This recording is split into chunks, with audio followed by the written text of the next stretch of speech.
Hello, good day everyone. Welcome to third Digitime by Contra. Um, so let's start with our presentation. Today we'll be talking about community management tips and tricks for everyone involved in social media marketing and community management. I'm Ilija, I'm CEO at Contra Digital Agency. My background is IT, but I've been doing community management and digital marketing since 2009, so it's like 8 years now. And from 2011, I'm partner at Contra Digital Agency. What we do is we do digital marketing. That's what we are specialized in, and we mostly do social media marketing for our clients. We actually started a social media agency, but in the last, now it's going to be 6 years, we expanded our services to offer better campaigns for our clients.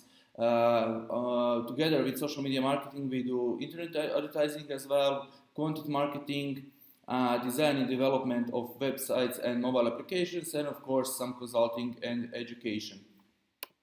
In the last 6 years, we worked with many different clients. Here you can see some of them, some bigger clients, but we also do work with a small and medium-sized businesses. This is our website, contra.agency, and later on we will publish this video on our blog, YouTube channel, and Facebook as well. Today I'm going to be talking about community management. I'm going to be talking from our own experience because there are not many written rules of community management. It's all based on our own experience and our own campaigns that we did for our clients in the last 6 or 7 years. So there are a couple of rules that I would like to point out. I will briefly talk about social media crisis and crisis on social media and how to handle crisis.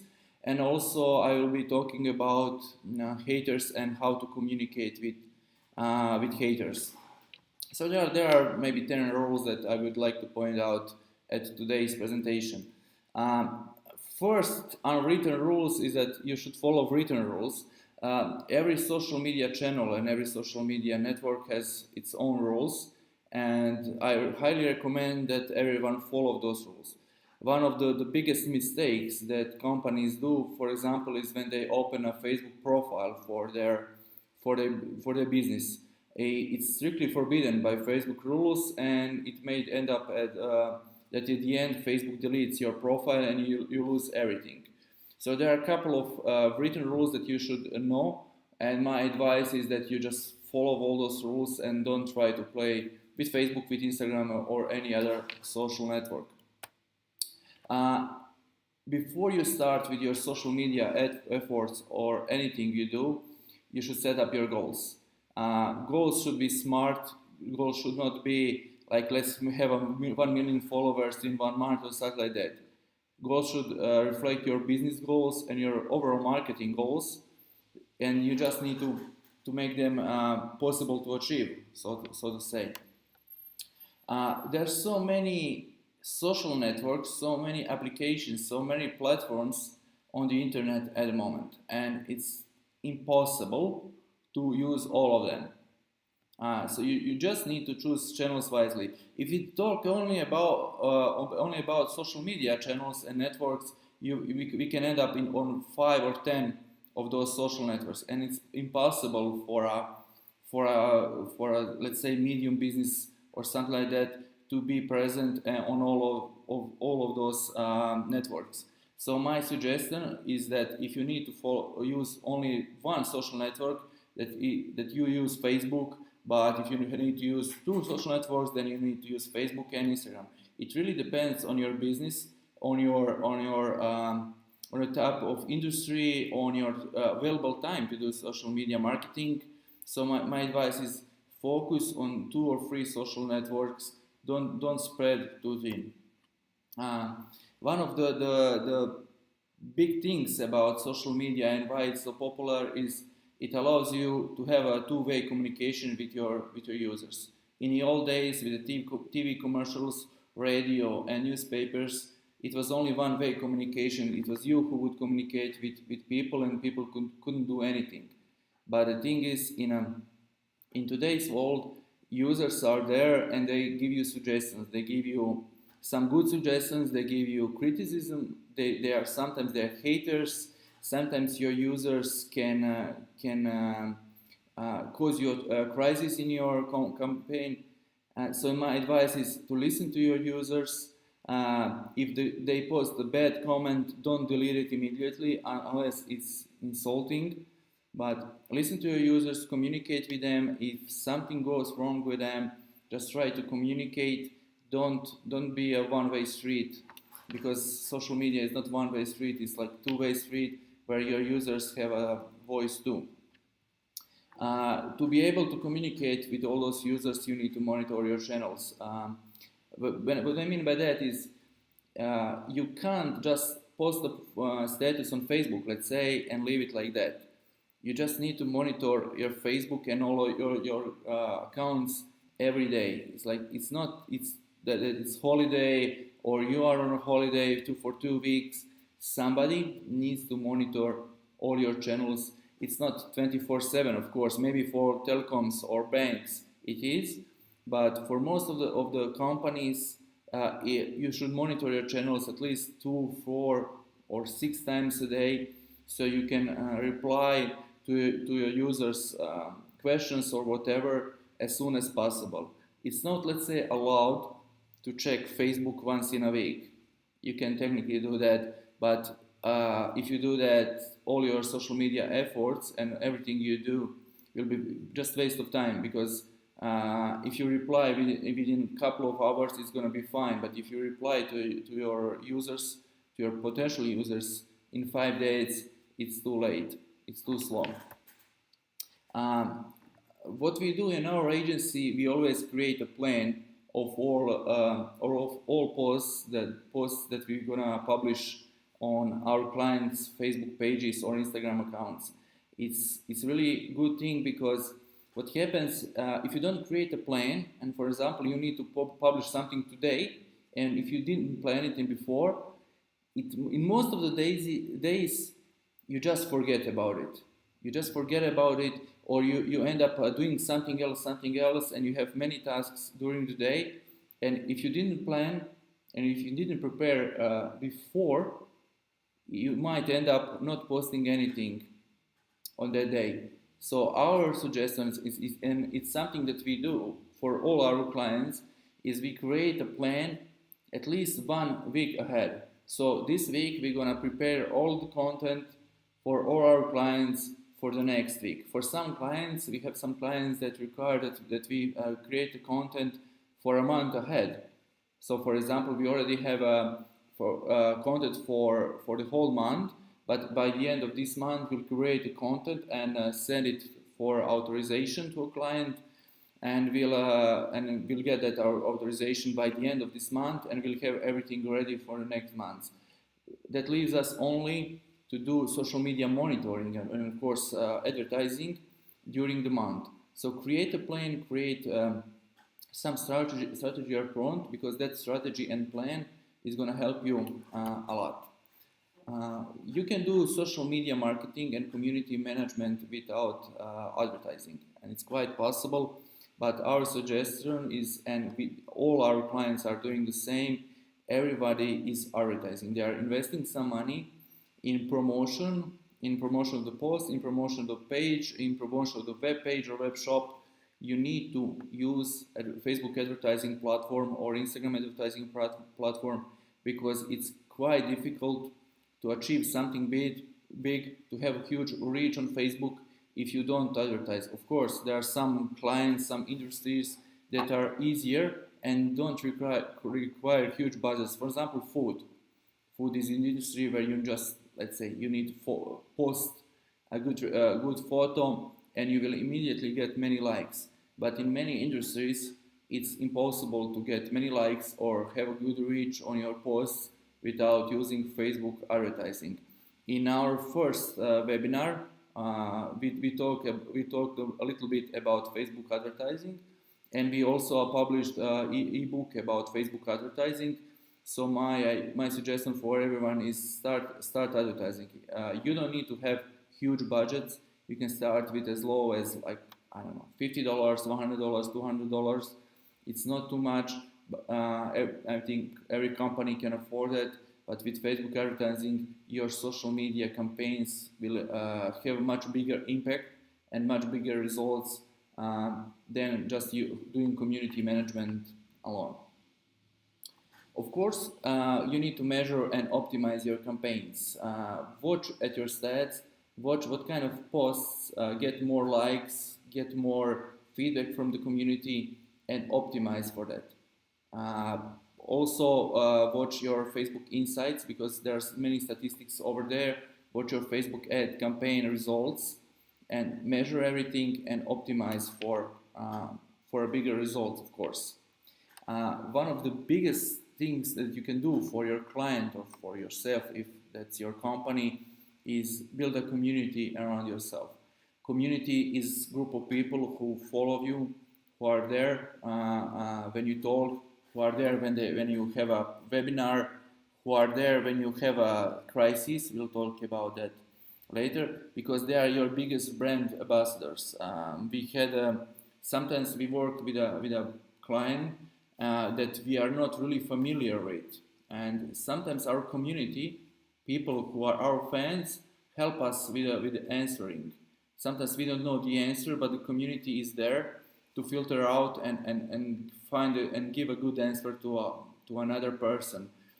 Sometimes when you have a crisis, when somebody is posting bad things on your company page, your community, if they love you, if they follow you, they will help you and they will reply and fight for you. Take it easy. It takes really a long time to establish something on social media. You can't say campaign on social media, because campaign is something that lasts for, let's say, 1 week, 2 weeks, 1 month, 2 months. Social media doesn't have the end, and it takes a lot of time to build up the presence, to build up the community, to build up the trust, to build up the fan following and everything. And it's not something that you can do in a week or in a month.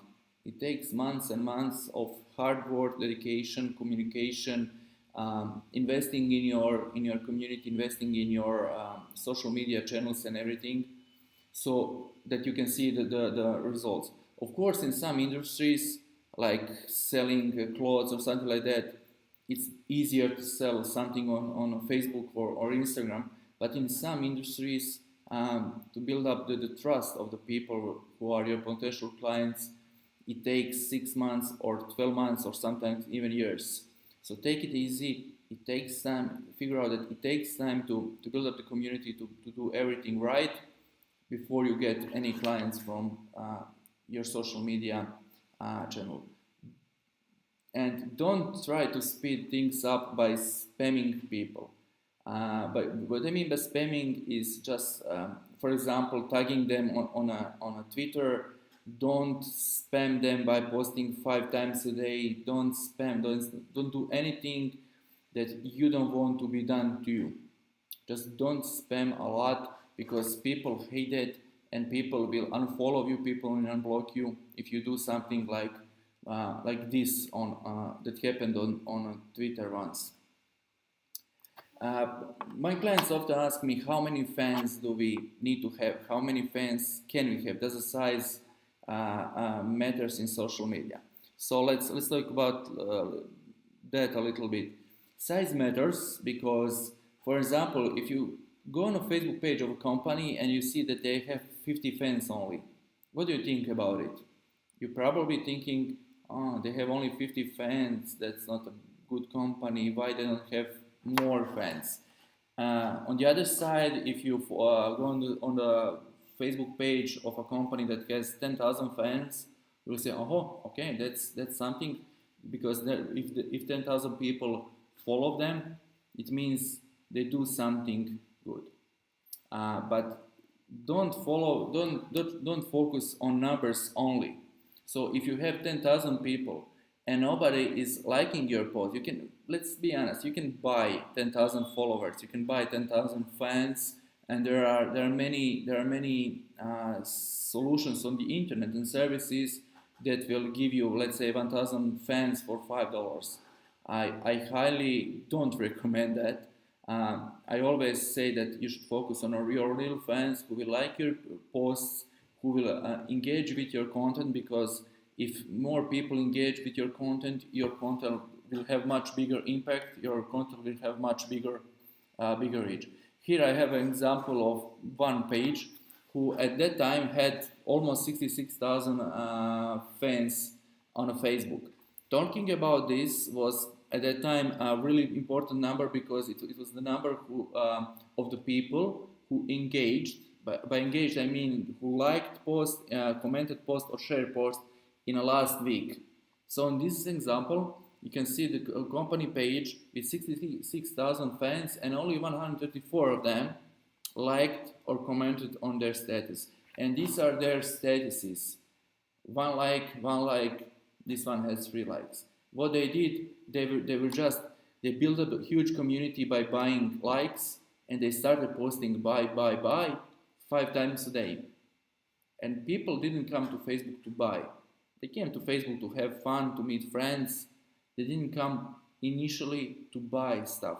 And if you use buy for 5 times a day, or like too much, you will end up of not many customers liking your posts, blocking you, unfollowing you, and then you lose them forever. And if not many people like your posts, you will end up not having a huge reach on Facebook, because Facebook will give a bigger reach to the post, to the content that has many likes. One idea is how to increase the number of likes to your Facebook post is just post the post pictures of cats and dogs. Of course, don't publish stupid things. Cats and dogs are great if you I don't know, have a pet store or something like that, if they resonate with your targeted audience. But if you're a bank and trying to post cats and dogs on your Facebook page, you will definitely have more likes and engagement on your Facebook page or any other channel. But I don't think that cats and dogs have anything to do with a bank. So don't publish stupid things. Publish something that resonates with your audience. Okay, we can always, for example, we have 2 dogs in the office. We sometimes publish those dogs, but those dogs are here. They don't have nothing, and nobody will buy anything from us or become our clients because we have dogs. And it's not good to post photos of dogs every day. And don't publish stupid things. This is easier to say than do be different. Post. If everybody is posting, I don't know, giraffes, you publish lions. Try to be different, because let's be honest, every community manager is almost the same, and it's really difficult to think out of the box. For example, every community manager every morning posts a picture of coffee. And saying that it's Monday, we are still sleeping, we need coffee. Like every community manager on Friday posts, yeah, it's Friday, great, let's have fun. Just follow the pages and see that it's true. Many of them are posting sad statuses on Facebook and happy status on Monday, and sad and happy statuses on Friday. Like, try to be different. So those are the let's say rules of general rules of community management that we use in our agency. Of course, they are not really specific rules. I'm talking about like really broad here, because I don't want to get into the specific of community management. We'll have something like that in a future, but this is just a like broad overview of what you should do and should not do. Now we'll talk about crisis management on social media. What is crisis? There are many definitions of crisis.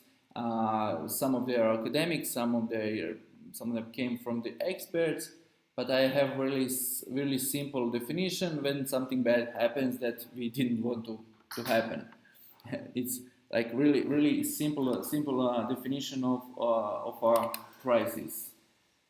What is the problem with a crisis? Before social media, before two-way communication, you needed to control media only. So if you had a problem with your company, some reporter might be interested in that, and you needed to control only him.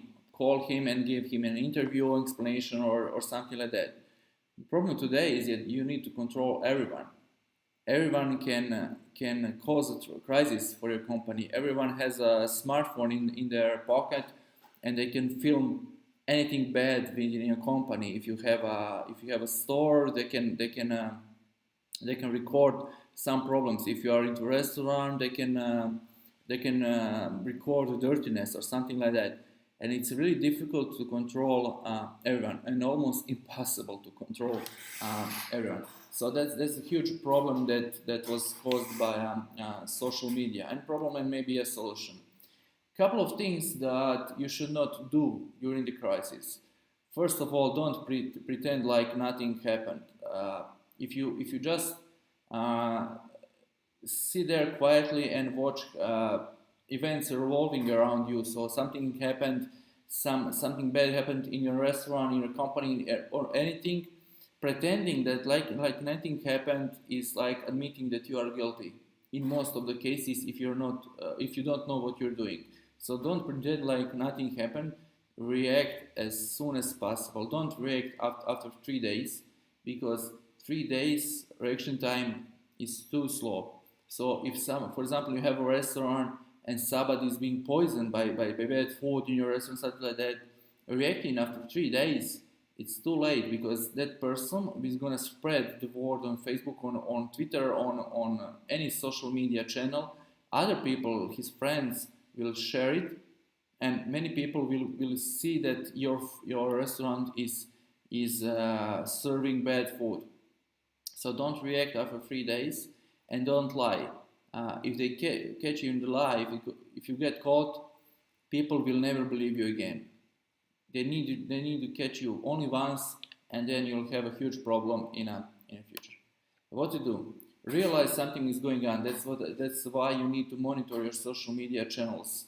If something bad happens, if you don't know about it, it's a huge problem, because the bad news will spread really fast, and then you won't have a control of it if you don't know that something is going on. Investigate what happened and react. You need to know what really happened. So if it was a bad food in a restaurant or anything like that, you just need to investigate and react. If something really bad happened and it's your fault, stay calm and apologize. Always apologize, and don't lie. Don't blame it on somebody else, because people don't like something like that.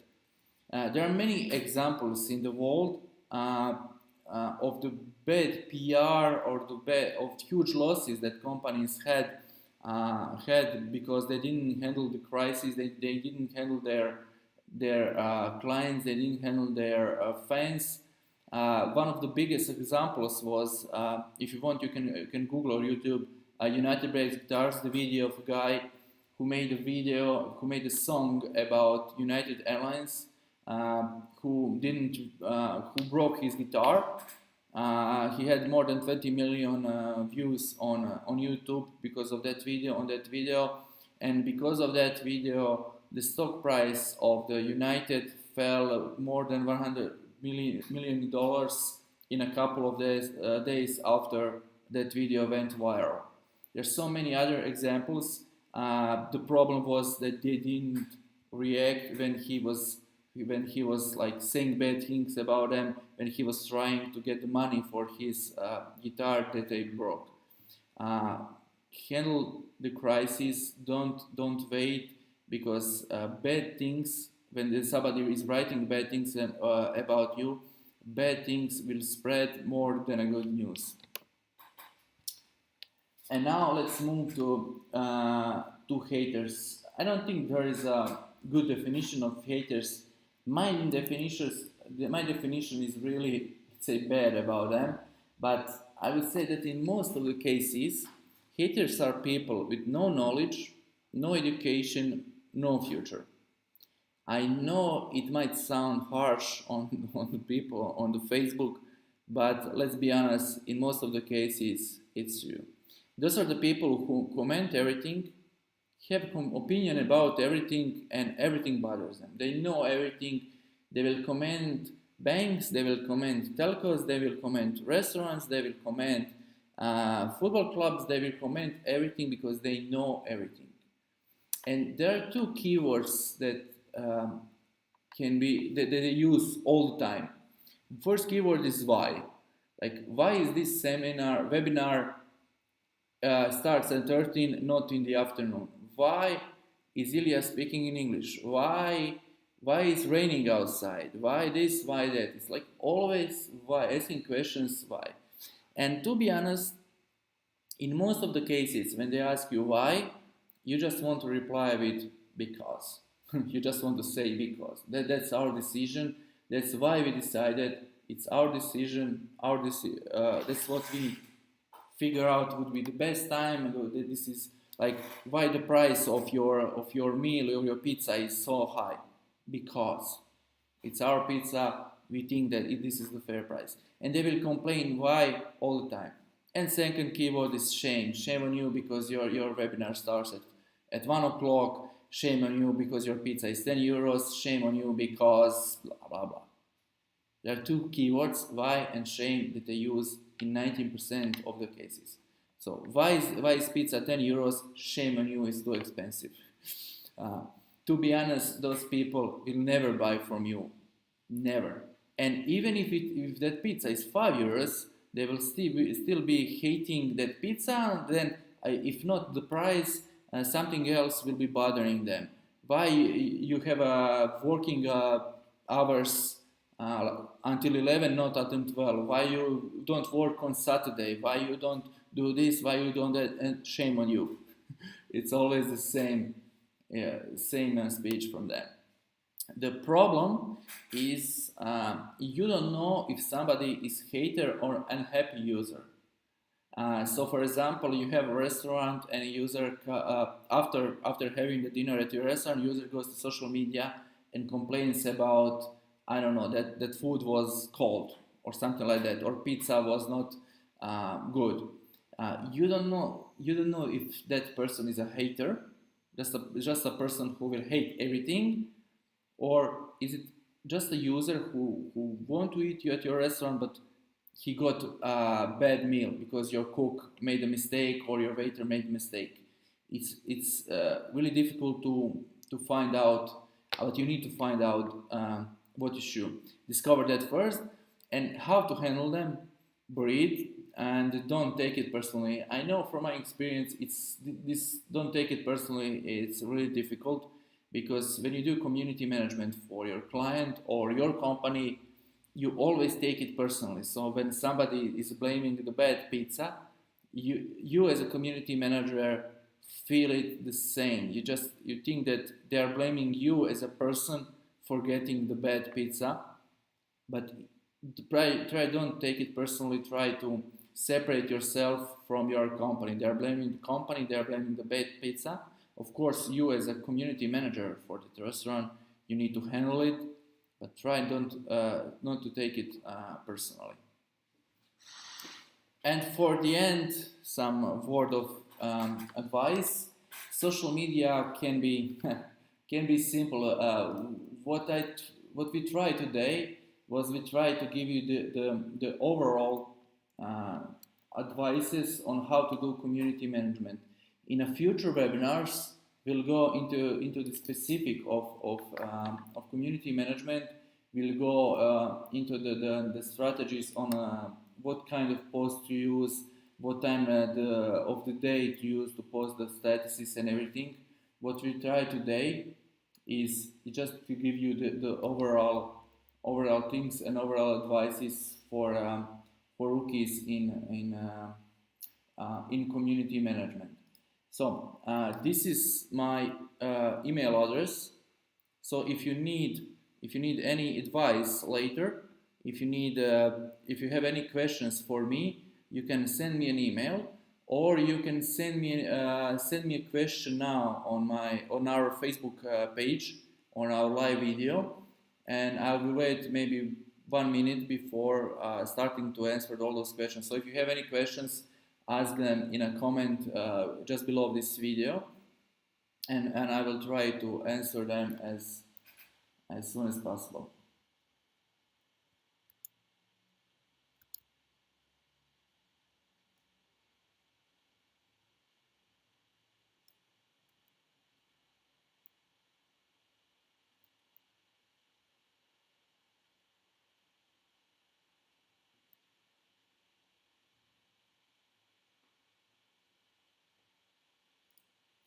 Okay, so no questions. Thank you all for watching us live for this last half an hour. So, here is the question. Can you send more details on how to choose which social network is appropriate for what? Is there some kind of process? What we do when we get a new client, when we pitch a new client or something like that, is we just look at their. First of all, we look at what they do, and then we look at their audience. So, for example, if their audience is the elderly people who are 50 plus years old, Instagram might not be a good solution for them.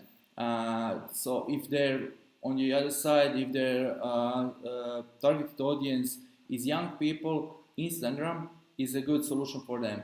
That's how we choose the networks and social media channels, because we always look at the target audience, and we are trying to figure out how that targeted audience use social media and which channels they use to communicate. So thank you all for watching. We'll have more Digitime webinars really soon. We'll publish a new ebook in next, I hope, 2 weeks. So you'll have more content from us. Thank you all for watching, and see you again very soon.